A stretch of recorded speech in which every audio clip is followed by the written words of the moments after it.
Ada nggak? Ya, zikir, lafaz Allah, Allah, Allah 1 jam non-stop, nggak capek deh. Ya, sholawat hadiah, sholawat tafrihiyah, macam-macam.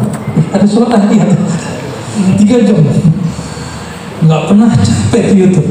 Paling habis apa? Datanya habis. Itulah bedanya. Data bisa habis kalau handphone. Tapi kalau handphone nyambung dengan wifi habis nggak dia? Tinggal wifi-nya setor ya. Bayar tiap bulan. Bener? Paham? Ini coba ilustrasi.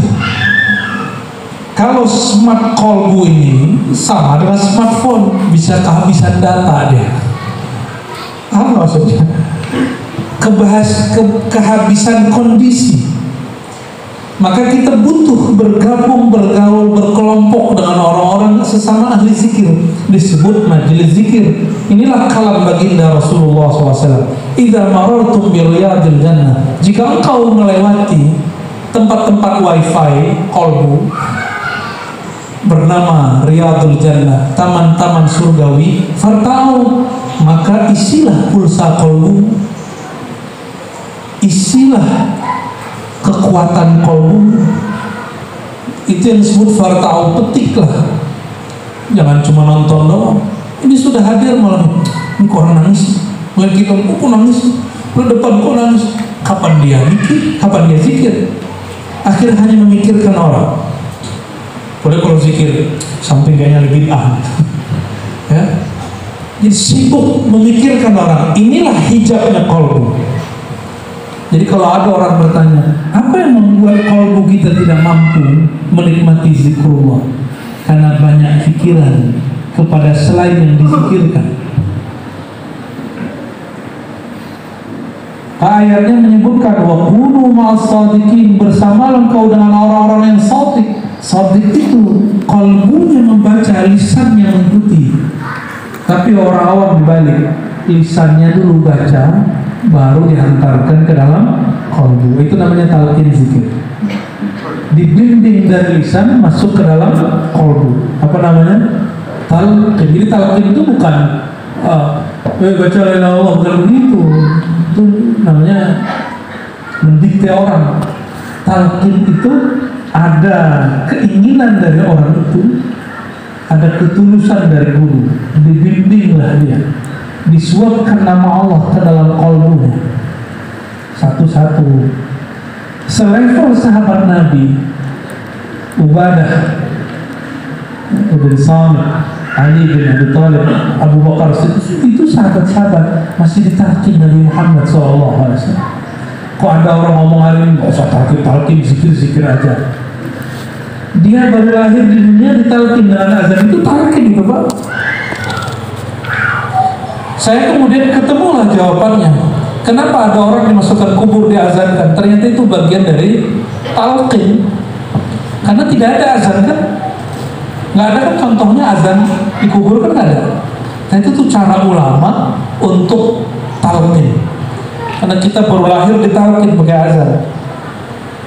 Coba perhatikan Pak, anak-anak kita itu pas baca Allah Akbar harus nangis. Baca asyhadu an la ilaha illallah, mulai suaranya mengecil. Disebut nama baginda Rasulullah, asyhadu anna Muhammadar Rasul, biasanya diam. Cek, saya udah punya anak 3 dan saya menyaksikan itu. Lupa ya, jangan-jangan anaknya lahir lagi luar kota ya. Sibuk bener.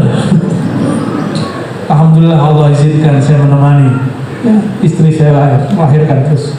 Kalau kita kan nggak melahirkan Pak, kita asbab aja ya. Enak aja. Kenapa dibacakan azan? Ternyata sang jabang bayi dulu janin di dalam rahim ibunya itu rahim. Rasulullah itu rahim, sedangkan perempuan rahim, iya-nya hilang karena iya-nya itu sudah ada pada diri ibunya. Iya itu adalah sir kasih sayang yang ada dalam diri seorang hamba. Makanya rahim sangat penyayang, begitu artinya ya, sangat penyayang. Nah kita ini kan lahir dari rahim ibu, nggak disebut kok. Kalau kita kan menyebutnya apa, Arab mungkin disebut ada nama ilmiahnya nggak tuh rahim itu, apa nama ini? Kutanus. Oh, kutarus. Aduh, bertamat ya. Sekolah lagi nih kayaknya. Kutarus. Aduh. Bukan bahasa kita ya. Udah pakai bahasa Quran aja kan, rahim. Di Quran juga disebut qarar makin. Qarar tempat tinggal yang makin. Jadi nggak usah khawatir. Ini anak yang di dalam itu nggak akan sumbing kalau orang tua jatuh. Kalau ada anak yang kemudian cacat lahirnya, mungkin ibunya salah minum obat-obat kimiawi ketika dia masih hamil. Ya, maka coba kalau baca obat, minum obat, lihat di situ ada pantangan, kontraindikasi. Karena Allah menciptakan anak itu pasti ahsan ditakwim, pasti itu. Mungkin ada riwayat dia memasukkan sesuatu dari luarnya masuk ke dalam tubuhnya, itu qarar makin, nggak akan bisa diganggu apa-apa. Katanya makan durian nggak boleh, yang penting nggak berlebihan. Orang sehat makan durian nggak boleh berlebihan. Itu modus saja suaminya biar istrinya nggak makan durian, makan sendiri dia. Itu qarar, disebut qarar makin, di dalam kokohnya ada kelembutannya. Nah, itulah maksud seorang ibu. Ibu itu kan seperti itu. Nah ini kan semua, ini lahir di batu dari ibunya. Semua dari rahim ibu. Maka kita ini produk kasih sayang semua. Kok sekarang beragama jadi sangar? Kok baru paham agama sedikit jadi sangar? Itu gimana ceritanya itu? Mungkin dia lahir dari pohon betung kali ya, dari bambu kali itu. Allahumma sholli ala sayyidina. Si janin itu jika dia berhenti berzikir mati. Secara kedokteran lain mungkin pembahasannya. Apa bukti si janin berzikir? Dia berdenyut. Itulah zikir dia. Jantungnya berdenyut, otaknya itu bergerak semua dan mereka terintegrasi. Zikirnya jami sudah gabung. Kapan dia gabung? Di saat ruh ditiup. Jadi kita semua pernah berzikir sepanjang kita dalam perut ibu, 9 bulan minimal. Jadi kita sudah pernah berkhalwat dalam perut ibu kita ya? Maka dan sendiri, nggak sama yang lain kecuali yang kembar, tetap aja sendiri-sendiri. Dan dalam ilmu tasawuf ada namanya ilmu huruf. Alam semesta ini sebenarnya huruf. Jika dirangkai jadi kata, ya, bapak anggap itu huruf faham namanya. Iya. Ada yang lagi gele-gele kan? La. Itu huruf semua itu. Itu huruf. Ini bukan halu. Bahkan dalam ilmu filsafat modern ada namanya hermeneutik. Hermeneutik itu bukan ilmu yang perlu kita ikuti, tapi saya sekedar sharing aja bahwa ada namanya kata tapi tidak berhuruf. Orang demo walaupun nggak bawa tulisan itu sudah sebuah kata-kata, sebuah teks. Jadi teks itu ada yang maktub, mastur, ada yang ghair maktub. Tapi maktub tersembunyi, tersirat. Ada yang tersurat, ada yang tersirat.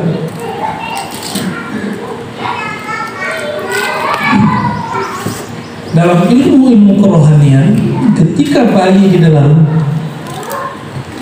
perut ibu,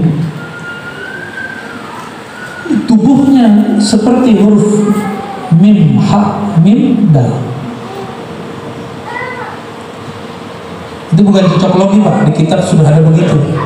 Kalau Ar-Razi nggak berani cocok logi, itu yang di kitab ini kita sebutkan. Ya. Makanya nanti kalau ada di antara umat manusia yang disiksa di neraka, pasti tubuhnya dirubah dulu, dibokokin dulu, mukanya dirubah dulu, karena itu tubuh berhurufkan mim ha mim dal. Allah tidak mungkin menyiksa orang yang ada nama mim ha mim dal. Ada sebuah riwayat, tapi riwayat ini tidak sahih. Namun ulama mengatakan secara bab hakikat ini benar. Allah tidak akan menyiksa, menurunkan bala di rumah fihi ismu Muhammad Ahmad. Allah tidak akan menurunkan bala bencana di rumah yang ada rahasia sir nama Muhammad Sallallahu Alaihi Wasallam. Kenapa? Itu bala kan yang bawa malaikat. Ada malaikat pembawa bala. Malaikat punya ruh. Password dia kerja nama Nabi Muhammad Sallallahu Alaihi Wasallam. Jika dia mau kirim ada nama Nabi di situ, nggak berani dia menghantarkan ke sana. Sallallahu Alaihi Wasallam. Bagian akhir yang mau saya sampaikan, kita potong kompas. Di Quran disebutkan yusabbihu lillahi ma fis samawati wal ardh. Bertasbih yang di langit yang di bumi. Yang di langit yang di bumi.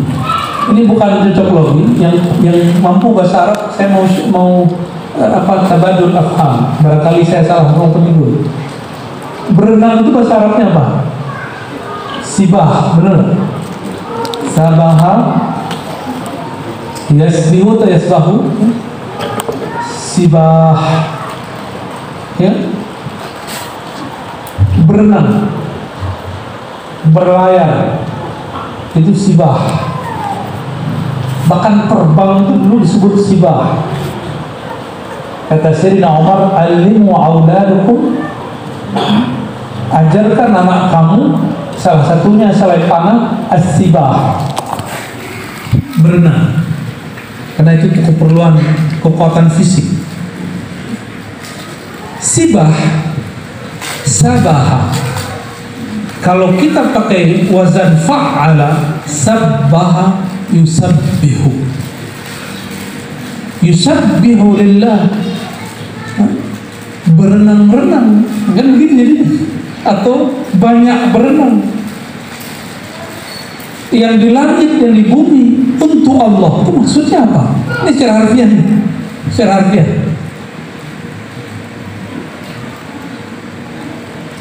Saya baru paham ketika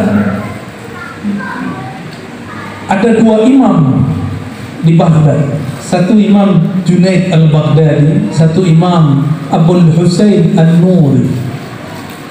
Imam Abul Husain al-Nuri kalau di masa sekarang mirip Syekh Nazim Haqqani, Syekh Hisham Qabbani, Mahmud Jalur Haqqani. Itu kalau zikir dan sholawat maka dia wirling, atau wirling, dia jingkrak-jingkrak, dia nari, dia menari. Lalu Abul Husain ditegur orang, loh, kenapa kamu berzikir seperti menari? Rasulullah kan tidak pernah. Apa jawaban lu? Pakai ayat, ya? Pakai ayat dibaca. Alladzina yazkuruna Allah qiyaman wa qu'udan wa 'ala junubihim. Mengingat Allah itu ulul albab, itu berdiri, duduk dan berbaring. Ini lagi berdiri, duduk terus. Lalu disindirlah imam. Jadi Imam Nuri ini nyindir temannya, Imam Junaid. Ini orang saling sharing. Kalau Imam Junaid sakit, dia selalu bilang, tolong panggilkan An-Nuri. Padahal mereka beda paham, beda thariqah, beda manhaj, beda mazhab, beda zikir, tapi nggak saling membatalkan. Apa kata Imam Junaid? Panggilkan An-Nuri, saya lagi sakit. Panggil An-Nuri. An-Nuri cuma bilang, sakit apa inti Junaid? Dicandai. Terpegang kepala balanya, sembuh langsung. Nggak tahu dibaca apa. Orang yang dianggap tadi jingkrak tidak ada di zaman Rasulullah. Ketika Imam Junaid, dia kalau zikir seperti orang-orang Naqsyabandi yang Khalidiyah, dia zikir diam aja. Sedangkan An-Nuri jingkrak. Allah, Allah, Allah, begitu mereka zikir. Dibacakan oleh Imam Junaid, wa taral jibala jamidan. Kamu lihat bukit itu, gunung itu diam, tapi sebenarnya dia tidak diam, dia sedang bergerak. Ada ayatnya surat Az-Zumar. Ternyata terbukti secara pengetahuan juga. Seandainya ilmu pengetahuan hari ini membuktikan, saya juga percaya, ya. Al-Quran itu tidak benar karena dibenarkan oleh sains. Tidak ada sains juga ada masalah. Al-Quran sudah dahulu benar. Maksud Imam Junaid apa? Saya ini diam, tapi sebenarnya zikirku lagi bergerak di dalam qalb. Sedangkan An-Nuri harus ada ekspresinya. Dan mereka semuanya bergerak. Semua orang itu sedang bergerak. Maka berenang itu bukan renangnya, lihat. Orang renang itu gaya batu atau ada gaya yang lain? Gaya batu bukan renang. Iya, ada gaya bebas, gaya kodok, apa tuh? Kayak kata. Ada macam-macam gaya. Bukan gaya, coba perhatikan. Gaya itu terdiri dari gerak. Kumpulan gerak disebutlah gaya. Paham maksudnya? Zikir itu adalah gerak. Gerak itu diterjemahkan dalam Al-Quran, yusabbihu lillah, bergerak yang di langit yang di bumi, lillah, untuk menyebut nama Allah. Bedanya apa manusia dengan pohon, bukit, ini semuanya apa yang pakai tubuh, apa kerikil, batu, semua lagi zikir. Bedanya benda-benda ini berzikir disebut dengan zikir ijbar, sedangkan kita zikir ikhtiar. Mereka berzikir karena dipaksa oleh Allah Subhanahu wa taala, sedangkan manusia berzikir karena kesadarannya, ikhtiar, dia yang sadar. Itu lain kita zikir dengan mereka. Gak usah tubuh ini zikir. Setiap hari, setiap detik dia berzikir. Berhenti dia berzikir, berhenti darah, jantung berhenti. Maka zikirnya jantung berdetak. Bunyi ini. Zikirnya paru, nafas naik turun. Makanya ada zikir paru ini kalau ditulis jadi itu bunyinya nafas. Jangan baca bunyi nafas. Itu bunyinya. Zikirnya kepala ada sujud. Itu lagi zikir semua. Bapak Ibu yang bukan Allah. Jadi berzikirlah pada tempatnya, jangan salah jalan.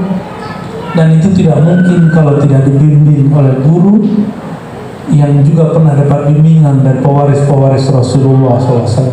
Ya, segeralah cari guru, segeralah berlatih zikir, karena kita sudah lama berlatih untuk cari dunia, tapi belum ada yang berlatih mencari pemilik dunia, Allah Subhanahu wa Ta'ala. Ya, barangkali itu yang dapat kami sampaikan, semoga bermanfaat. Allahumma shalli ala sayyidina. Gak usah tadi jawab. Saya mengajar online kampus. Ini mendadak aja ini karena ada sohib kita juga senior saya. Mana beliau ini? Waduh. Bolak balik hati yang maha menguasai jiwa dan pikiran kami. Ya Allah, tundukkanlah pikiran hati dan diri kami ini hanya kepada Engkau ya Allah. Ya Allah, jika kami lupa kepada Engkau ya Allah, maka tegurlah kami dengan kelembutan rahmat-Mu ya Allah. Jangan tegur kami dengan keagungan, ketegasan Engkau ya Allah. Kami sangat takut ya Allah. Allahumma ya Allah, jika kami hitung-hitung diri kami ya Allah, ketaatan kami tidak seberapa ya Allah. Taat pun ternyata tidak khusyuk ya Allah. Taat pun ternyata tidak ikhlas ya Allah. Bersedekah masih ria ya Allah.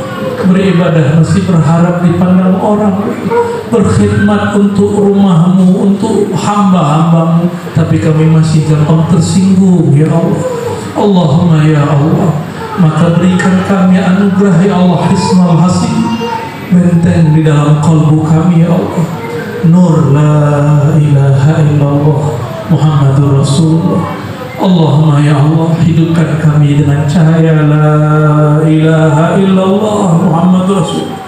Dan jika Engkau jemput ruh kami ya Allah, jemputlah dalam nama Engkau la ilaha illallah Muhammadur Rasulullah. Jika Engkau bangkitkan kami di alam kubur ya Allah, di padang mahsyar ya Allah, dihisab di mizan, melintasi sirat-Mu ya Allah, lintasilah kami dengan la ilaha illallah Muhammadur Rasulullah. Jika kami Engkau izinkan masuk surga-Mu ya Allah, izinkan kami masuk surga bersama baginda Nabi Muhammad sallallahu alaihi wasallam. Assalatu wassalamu alaika ya sayyidi ya Rasulullah. Mohon diterima wahai baginda Rasulullah, salawat dan salam yang tidak seberapa ini dari kami ya Rasulullah. Rabbana atina fid dunya hasanah wa fil akhirati hasanah wa qina adzabannar. Ya Allah, baca sama-sama. Ya Allah, ya Allah, ya Allah, ya Rahman, ya Rahim, ya Allah. Wassallallahu ala sayyidina Muhammad